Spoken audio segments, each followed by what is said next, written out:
Cheers.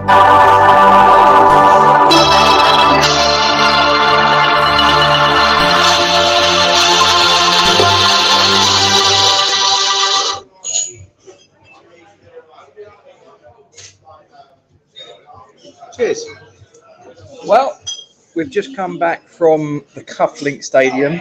Used to be known as Stonebridge Road back in the day, didn't it, Duke? Many moons ago, but we're showing our age ago. Yeah, that's a while.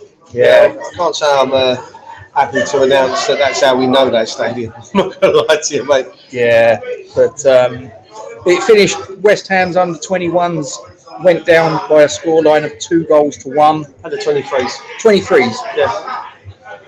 I'm going to blame this. That's what I'm going to blame it on. Dude, before we get into the nuts and bolts, where are we? What are these surroundings? Where are we right now, sir? This lovely place. This lovely establishment that we've sort of managed to find ourselves in. I think it might be Mopper. It could be. And again, I blame it on that. I think it might be. No, we are. We decided to come and partake in a few beverages. Yeah. Yes. If any of you are nearby, you know, your address is on the screen there. Come down and say hello. Don't be shy. I got recognised. You did? I got recognised. Yeah. Yeah, that was quite I impressive. wasn't expecting that, to be honest. So, the match. Talk to me. What were your impressions? I think you summed it up nicely, mate, when you turned around and said, if any of those players out there today are thinking of trying to force their way into Moyes' plans for next season, they can all think again, really. It was shocking. It wasn't pretty. They're not in any way, shape or form ready for Moyes' formation. They're not in any way, shape or form ready for Moyes' tactics. And you would have thought that that's how essentially they would be playing if they're looking to get into that team. And there was not one single one of them out there, including, you know, what's his Armstrong, Oko-Flex. Yeah. Which, you know, great Irish name. Odebeku, another great Irish name. Neither of them really stood out for me, mate. Holland, again, I personally think struggled slightly. I know it was very hot. You know, we were suffering under the stands, so let alone what they were suffering like actually out on the pitch. But it really, I mean, no, it was actually quite poor. I think we had about maybe a 15-20 minute period in the entire game where we looked like we were half decent. Yeah. We looked like we were a Premier League side, if you will, even if it was the youngsters. It doesn't bode well. And if Moyes was there today, he was on the phone with probably about 15 minutes to go, on the phone to Sullivan and Gold, saying, I'm going to need money, because there's no one there, mate. I think is ready to step up into the first team, ready for, you know, whatever we can get next season. You know, Europa League, Carabao Cup, League Cup. There's none of them there that I feel were worthy of stepping up. It was 2-1, Scott, to Ebbsfleet. Basically, the first half ended with Ebbsfleet 1-0 up, and to be fair, it was a deserved lead. You know, you agree with that, don't you, Duke? Listen, we weren't in the game in the first half. It's what, you know, that second half period. Which you sort of like, because you went down just after the sort of like during the interval. You heard the coach ripping into the players. Where we were sat, we were in the away terrace behind the goal, and we got asked if we wanted to move, so we moved around to the you know, under the covers and seated in the stand, and it just so happened that we were sat on top of the away dressing room, and as I went round to get the kids a hot dog and stuff, I heard one of the coaches, don't know who, and excuse my language, but I'm only quoting the exact words that we used. What the fucking hell was that shit? So yeah, they weren't happy. Didn't pull any punches. And to be fair, I am inclined to agree with that statement. It was absolute shit. Awful. It was awful to watch. Yeah. And as you know, I went into the game, bought the tickets last night after you mentioned it, and I was of the mind of even our under-23 squad should be beating a non-league conference side. Their class is Premier League 2 players. And in my mind, they should have been rolling over one of these non-league sides. But does this not sort of highlight the point that I've made, that, you know, more of these players need to be going out and playing League 2, League 1, Championship men's football, and you just don't look at too many of these players getting up off of their arse and going to a club like that and testing themselves. Yeah, this is kind of the thing, you know. There seems to be a sort of like a reluctance. Reece Oxford would have been a perfect example of that, mate. He had one good game against Arsenal. Didn't want to go out on loan. I think we paid him 40 grand. Yeah. As part of his first contract at 17 years old. Yeah. And he swung around like he'd won the lottery and he'd already made it. He was the next fucking Franco Baresi or something. And you know what? It didn't work that way. He just, you know. And where is he now? Augsburg, I believe. Yeah, Augsburg. Yeah. Says it all, doesn't it? Yeah, not exactly like he's gone to Bayern Munich or Borussia Dortmund or something like that. As you would say, he's certainly not pulling up any trees. No, he definitely isn't. And like I say, I just think that today for me highlighted that the players, you know, they need to go out and they need to play men's football, you know, and I've said it before and I'll say it again, they will learn more in 10 games of playing League 2, League 1, Championship, whatever level, you know, men's professional football, they'll learn more in 10 games than they could in 100 games playing under 23s. Yeah. Fact. At the end of the day, the only one, if anything, if I'm honest with you, the only one that, for me, coveted himself. Are you happy? Covered himself in any kind of glory was Ashby. And that was only because of the choice phrase that he used at the end of the game after the guy studied him on the right in front of us. Right in front of us. About 10 to 15 kids sat there and the C word exclusive. He dropped the C bomb right in front of us. Clear as a bell. He was the only one. And actually, he was the only one that wanted the ball. If you watched that game like we did, and obviously that second half, Ashby was on our side of the pitch. You actually see him demanding a hell of a lot of the ball. He wanted ball to feet. He wanted to try and dictate play. And to be fair to him, for the most part, he was ignored. I felt. I don't think he was. The ball didn't come out to him as often as it probably should have done. And for a right back to be the one trying to dictate play. He got forward to good effect as well, didn't he? He was unlucky with a touch. You know, he got into the box, in the 6-yard box actually, on a good ball into the box, and he just couldn't get it under control to get his shot away, which was a shame. So, you know, it wasn't pretty. Yeah. When you consider that, as I say, we should have been rolling over this side. Well, yeah, but I mean, you know, to be fair, after the second half resumed. What was it? 30 seconds. We got the equaliser. Yeah, Nathan Holland. You was sort of like downstairs getting your grub. But basically, Nathan Holland gets the ball, and he's round about the sort of like the halfway line, just to the right of the goal. He sort of like advances forward. He sort of like cuts in centrally. He lets go with a left foot shot, which goes low and to the goalkeeper's left. Goalkeeper dived, but was never anywhere near it. 1-1. And to be fair, from that point on, for probably about the next 10 minutes, we were bossing it. I mean, we had a shot that was cleared off the line by an Ebbsfleet defender. Yeah. We had a header, free header that, you know, I don't know who it was, to be honest.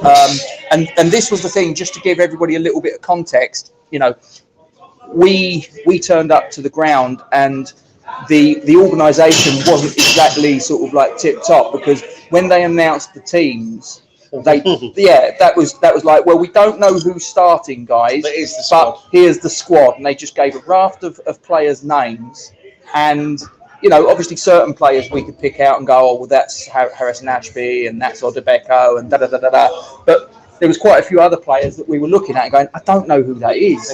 You know, we were sort of trying to work it out and whatever. Oko-Flex came on after about an hour, didn't he? Yeah. What did you think of him? I don't, if I'm honest, I don't even recall him touching the ball more than 4 times. The young lad from Chelsea, Ekwa, he looks, if it was the right player that we're looking at, to be fair, he looks solid. Because even the subs, wasn't it? Yeah, even the subs. You know, by this time, 60 minutes had gone. You'd have thought someone from the PA would have gone down to sort of West Ham and said, "Can you tell us who the players are and who's coming on and who's coming off?" No, it was just like, we don't know who's coming off, guys, but the players that are coming on are You know, for Christ's sake, just like painful. They only did the names for the Ebbsfleet players. So Yeah. it's quite frustrating for us to be able to sit there and go, well, I think that's such and such. But if it was, he looked solid, carried himself quite well, was good carrying the ball forward. Yep. But again, Flex, I think Nevers came on. Not 100% sure. It's one of them. It's difficult to judge them. I mean, they only had like 30 minutes on, didn't they? I'll tell you what I did like in that first hour. Was it Chester's? Yep, the The number young 10. lad in the middle of the pitch. Yep. He looked good in behind Oko-Flex, because I think we started a 4-3-3. I think Holland was wide one side. Haven't got a Scooby who was wide the other side, and then you had Oko-Flex up front, and Chester's. I think it was Chester's in behind, just a little bit behind. and he looked good. Again, it was another one that was looking to try and get into space to receive the ball, but was for the most part being ignored. The second goal for Ebbsfleet actually came from a West Ham free kick, out wide on the West Ham left, and it was an absolutely, pardon my French, but dog shit free kick. It was whipped in left foot by I think it was Aqua, but he kind of ran round from the right hand side of the ball to swing a big left boot at it, straight into the keeper's arms, was overhit, and from that the keeper then threw it forward. It was met just before halfway by I think it was their left back, flicked it on with his head, and they were away. And once he actually received the ball and broke through, there was no stopping him. The goalkeeper stood, for me, far too much to his left-hand side, leaving the whole right-hand side of his goal open. And the guy was just like, "Thank you very much. I'll tuck that away. Cheers." Yeah. And it was 2-1. I think that was 83 minutes. Was it 82, 83? Yeah. And to be fair, we didn't even look like we were coming back into the game. Like you say, 15, 20 minutes. They managed it though, didn't they? As soon as they got that second goal, they just But they managed the whole game really well, Gatesy. Yeah. Like you say, you said earlier, we only really had a 10, maybe 15-minute period at the start of the second half. Yeah. And other than that, we weren't even in the game for the most part. It was literally men against boys. It was. And again, this is part of the reason they need to go out and 18, 19 years old. Yeah. As we discussed in the car on the way back, David Beckham went out to Preston, Defoe went out to Bournemouth, Nobes went out on loan, etc., etc. And look at the careers these guys have gone on to have, Even breaking sort of into the first teams. more recently, Mason Mount went on loan to Derby. Fikayo Tomori went on loan to Derby as well. Then went on loan to AC Milan. He's now got a permanent move there. So, Won the league, didn't they? AC Milan? No, it was Inter. I was at Inter, so they came second. So it's Champions League football next year. But then then again, they had as I said to 45 you, players out on loan, did they not? about I mean. I think it was about 30, 40. And it's not like they're youngsters. It's not like, I think Tomori's 21, is he? Mason Mount 20, I think he's about 22, 23. Yeah, see, Mason Mount, when he went out on loan, I think was 21, 22. Yeah. So it's not like they're 18, 19-year-olds going out on loan like Nobes did, like Beckham did, like Scholes, Defoe, like these players did at 18, 19, going out on loan and playing, like you quoted earlier, men against boys football. Yeah. These are essentially grown men now. At 22 years old, they are men. They're not kids anymore. At 19, 18, 19, I consider you a kid of football if you want. But at 22, 23, that's when you should already be making your first team debut if you're going to push on. You should have already done that. I mean, Nathan Holland's the one that you look at and you think, at 23 years of age, which is what he is now, and I know he's been unlucky with injury and all the rest of it, but I mean, he's the one that I'm really looking at and thinking, it's probably not going to happen. I mean, sort of like if I base it on what I saw today, I know he got the equaliser, but other than that, what did he do? But here was the thing, and you said it during the match that we was playing a very sort of like trying to play like a Barcelona-esque, Manchester City-esque style of football, and yet when you look at the first team, that is not the way that David Moyes gets the first team playing. So why have you got a bunch of kids that are aspiring to get into a team that's playing another brand of football? you know, and it's all right. You know, a brand of, you know, they're playing a certain brand of football, like a sort of like a Barcelona, Man City. We don't play that style of football. We don't, you know. And that's what I said at the So start. why are the youth team playing, or an under-23 team playing a style of football in a pattern of play that is fundamentally opposed to what we're playing in the first team? It doesn't make sense. Which is what we both said while we were at the ground watching the second half. If Moyes is there is no player there in that game today that stood out as being able to play in a formation or a setup, tactical setup that Moyes would use. You know, as you said there at the ground. We play we play our best football, to be fair. When we come up against a side that's quite happy to have 60% of possession, and we can quite happily sit there, soak that up, and then we go bang. Very much like the Ebbsfleet second goal. Soak up, break. Job done. There's your goal. Yeah. And there is not one West Ham player there today in the under 23 developmental squad. Call it what you will, youth squad. That for me covered himself in glory, and for me made me sit there and go, "Oh, he's got a chance of breaking that squad." If anything, as I said earlier, Moyes, if he was at that stadium today, would have been on the phone to Gold and been going, or Sullivan and been going, "Boys, we need to break out the checkbook. We need to spend some cash because this isn't going to work." And it wasn't working for me. It wasn't. It was very poor. In answer to your question, Pete, I've ordered a burger. Is it a cheese and bacon burger, extra large, something like that? The kids are with me; they're just sitting here polishing off some nachos. So, you know, the bank of dads come to the rescue again.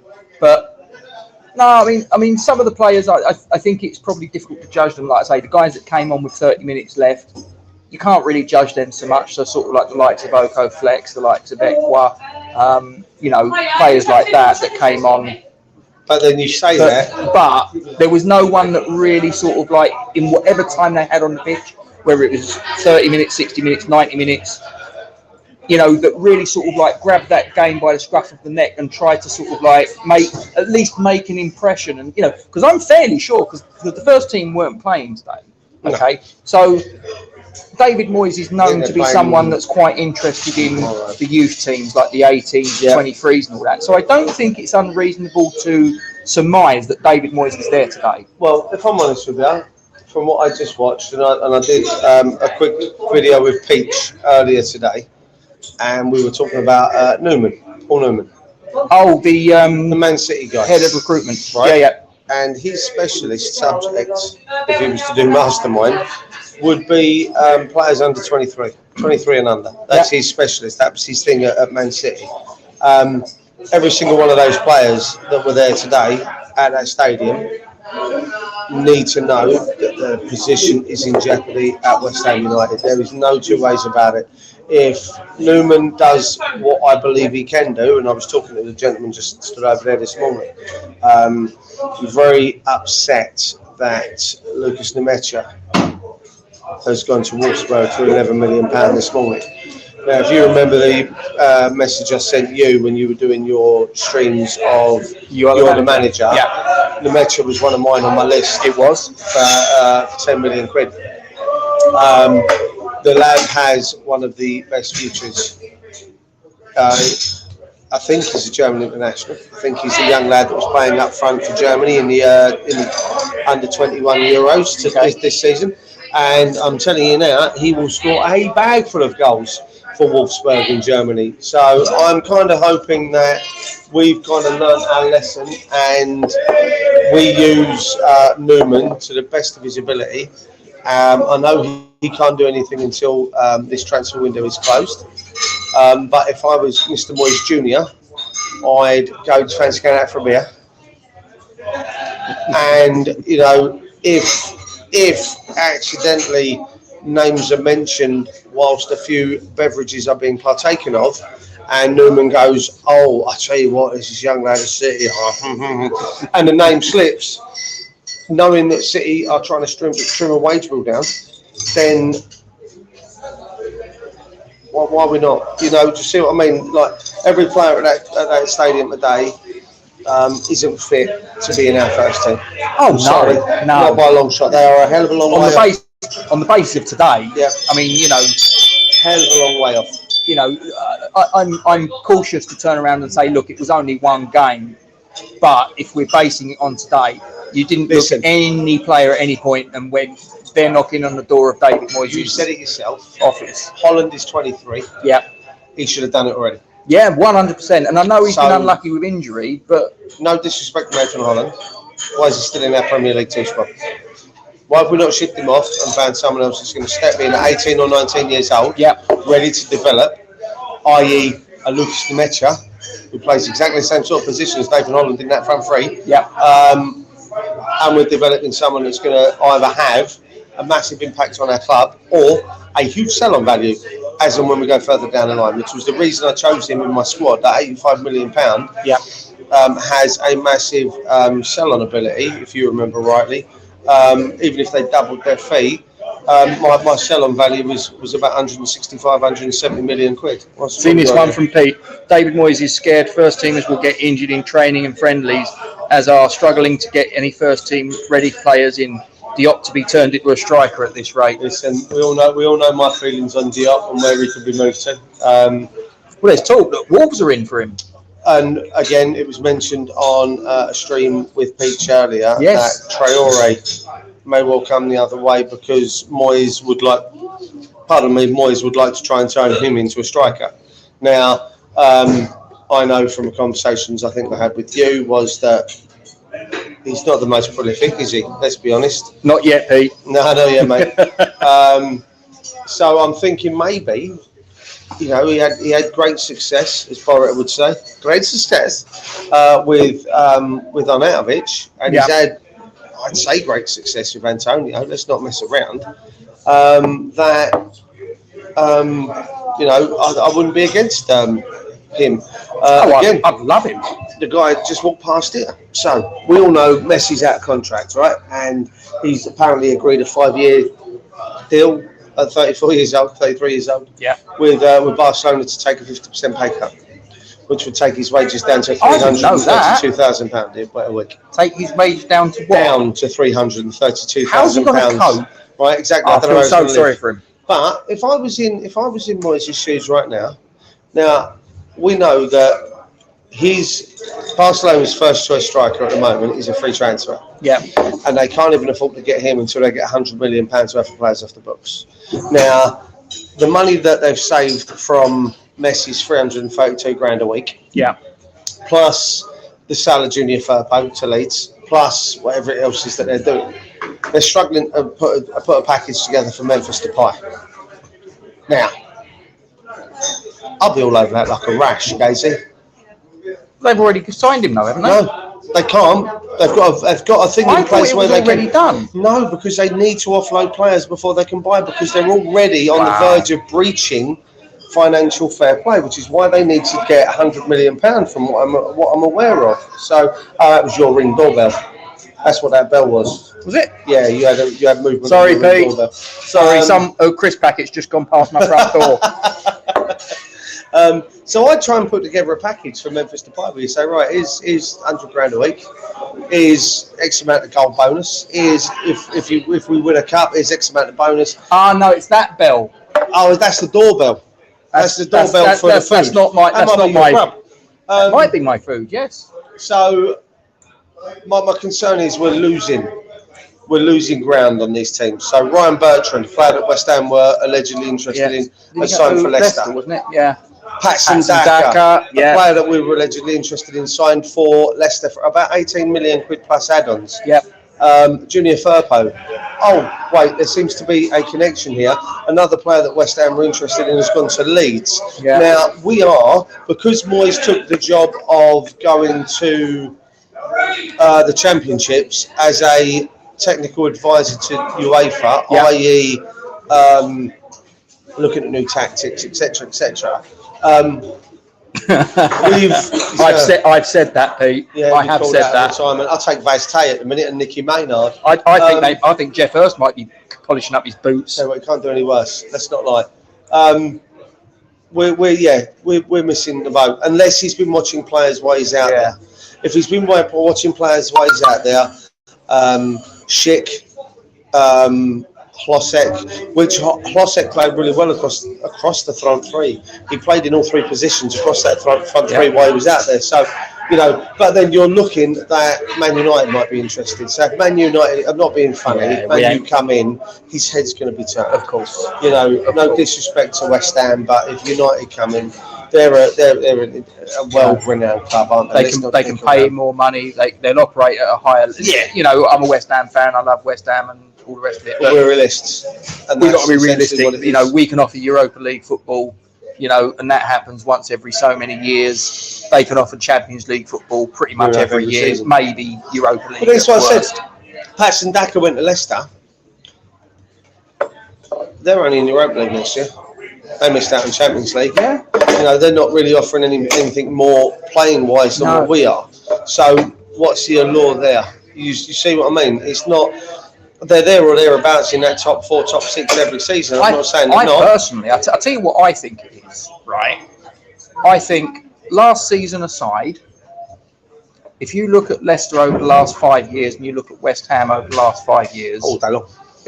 Which team would you rather go to? Well, I'm wearing the shirt, but if I was a player outside of any allegiances, then yeah, of course. Yeah. You go to Leicester. Yeah, of course you are.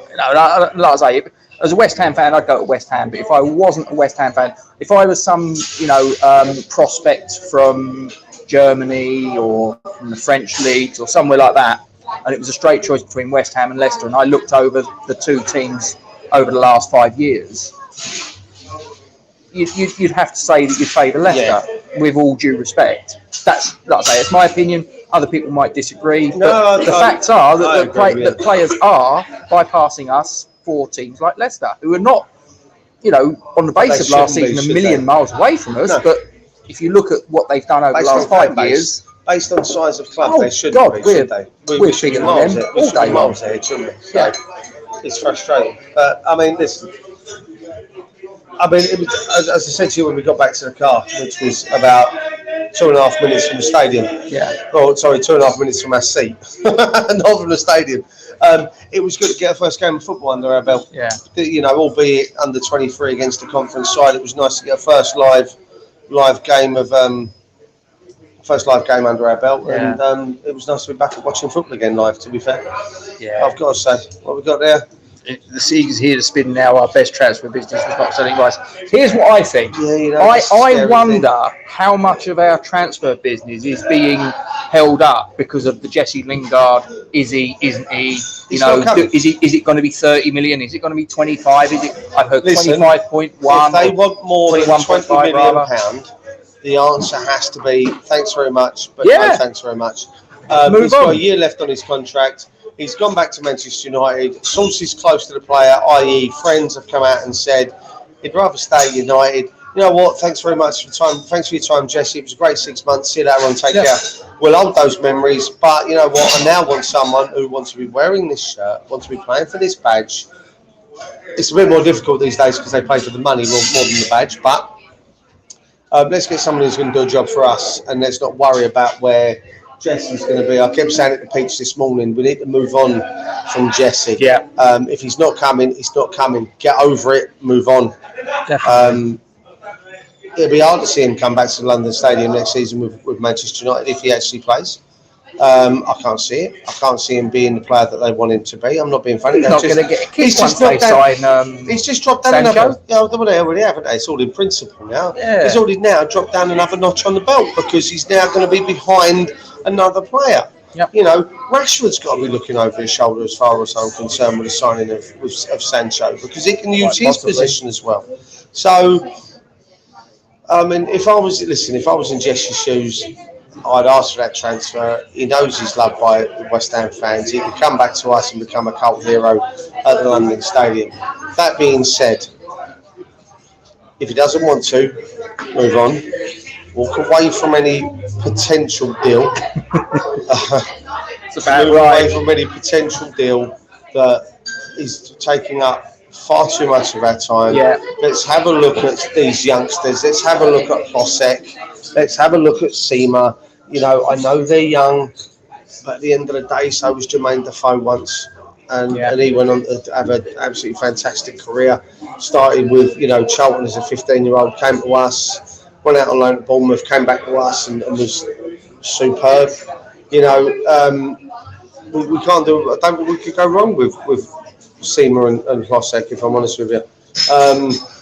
Well, they're gonna. You'd think that if they come in and do what people think they're capable of, at least, like you say, we're getting them in. I mean, what's Hlossek's 18? Yep. Seema's about 18, 19 as well. 19, yep. So if they come in and do what you think, and you get maybe 3-4 years out of them, and then you could sell them on at a profit, no problem, if things go according to plan. I know that sometimes life doesn't work like that. I mean, if you look at Sebastian Haller and Felipe Anderson. Well, you got a young lad that joined. But they were obviously older. I just googled. You had a young lad, 25 years old, joined Villa at the end of last season. Not last season, season before. Played his first season with Villa this year. Ollie Watkins, 28 million quid. Now, I'm not sure how many goals he scored. I think he hit double figures. Yep. I think he hit double figures. Yep. Do I think that's a fantastic return for a player that just cost 28 million quid? No. But next season will be the proof in the pudding. Yeah. If he now goes on to be a player that just scores 10 goals a season in the Premier League, is he worth 28 million quid? Not in my book. Not at that age. It's a lot of money for a Championship player. Whereas if Seema or Hlosek come in and score 10 goals at 18 million, 20 million quid, and then go on to score 20 goals next season, and they go on to score 18 goals a season after, and then a big club come in and go, right, is 45, 50 million quid, and we have 3 good seasons out of a player that then we make 30, 40 million quid on. For me, that's job well done. Whereas if Watkins now only scores 10 goals a season for the next 5 seasons of his contract, is that really worth 28 million quid? Or are you expecting, high teens, mid-20s from a player that's cost you 28 million quid? Yeah. I'd expect so, personally, if you're paying that money. Definitely. So sometimes these fees can come back and bite you in the arse. Sometimes these fees won't. Just before we finish up, Duke, because obviously food's just turning up. See it, yep. Very nice. My one hasn't turned up. I paid for it, but I'm last as usual. It's always the way. But look at this one from Pete. Now, it says Lingard won't be the same player once nightclubs are back open. He paid well for us because he wanted an England place. Well, don't forget, Pete, 16 months down the track, there's a World Cup. So he's going to be playing for that as well, isn't he? I'd like to think that Jesse came to us knowing that his career was on the line. He could have stagnated for another year and a half at United on the bench before his contract ran out. He could have gone abroad. He could still go abroad. I know United were looking to use him as a make weight in the Sancho deal, if I remember rightly. He doesn't want to go to Germany. He doesn't want to go to Germany, but there's nothing to say he wouldn't in a year's time if they offered him, a signing on fee quite astronomical. I know that he, a lot of his problem stemmed from his parent, his mum. Yeah, she was ill. He had to play surrogate to his siblings, which is where a lot of his problems came from. And it's always good to know that those 6 months that he had with West Ham weren't affected by his Mr. Burford. His mum's issues. So it's good that he's hopefully, I don't think the nightclubs would bother him. I don't think that would be an issue. But that being said, well, he's got a young family of his own, hasn't he now? So maybe that's not a West Ham shirt. There you go. But then I'm not being funny. He wears a West Ham shirt because of you. There's a certain someone out there that may. Well, no, this certain someone won't be watching. I don't think. I think we've been blocked. But there's a certain someone that might not be happy with that one. I think this season is a big season for Benny. Massively. Again, he struggled under Moyes because of his work rate off the ball. His defensive work rate is obviously we've discussed this many times. Moyes knew if he was a Moyes signing, but he knew what he was getting. Yeah, of course he did. Sign him. And I think next season will be a big season. And without Jesse, it frees up that number 10 role for him to sit in. Now, I know I had a conversation with you the other day based around Fornals being in the number 10 role. I think that but he will stay out on the left if we play a back four, because he really does protect Cresswell. And so you'll have Fornals, Tammy, hopefully, Benrahma and Bowen. And I think Benrahma will flourish in a number 10 role, central. You look at him when he played for us. Who was the game where he set up Antonio? Burnley. I knew the game would be. I kept going Barnsley in my head. That was the night of the forbidden YouTube video. Yes, yes, the video nasty. Yeah, the one that's hidden from view. If you want the link, ask me for it and we'll send it. I think I'll get about 8 minutes in before the C-bombs dropped. Yes. But he flourished when he was pushed more central, and I just think that if he gets several starts in that position, I think he'll flourish, and I think we'll see a lot more of the good side of Benny than what we've actually seen. Definitely. Well, that's where we're going to end it. Guys, thanks for joining us. Duke, thanks for your time today. Always a pleasure. And I'm going to get on with my food that is just sitting here looking very, very tempting. And don't forget, Duke, do you want to give your fine establishment a little shout out? If I'll put that on the... Yeah, I mean, listen, we're coming into the season. It's a good place to visit if you want somewhere to go before or after the game. Bearing in mind that from the London Stadium we are only about 18 minutes via train and taxi from Stratford. So you get the fast train from Stratford down to Ebbsfleet, and then it's a 5-minute drive up either in a taxi or in your own car if you do park it down there, and then you're in my pub. So if you fancy coming down at any point during the season, myself and Gatesy would always be welcome to host you. Yeah, definitely. So, and guys, please don't forget, you know the drill. If you've got any spare coppers to put in the pot for Isla, please do. And don't forget to put this is on the description below YouTube and Facebook. Copy and paste it onto your social media platforms. Get the message out there. This little girl needs our help more than ever, guys. Race against time as always. And don't forget, if you've liked the video, make sure you put a like on it, subscribe to the channel, and click the bell icon to be notified of any new content. And when I ain't touching your belt. Don't worry about that, mate. I am not touching your belt at all. I know where it's been. Afternoon, look, what's happening here? There you go. Anyway, ladies and gentlemen, I'm going to call it quits there. Thanks for joining us. Stay safe. Only one thing left to say, isn't there, Duke? Come on, you irons. Come on, you irons.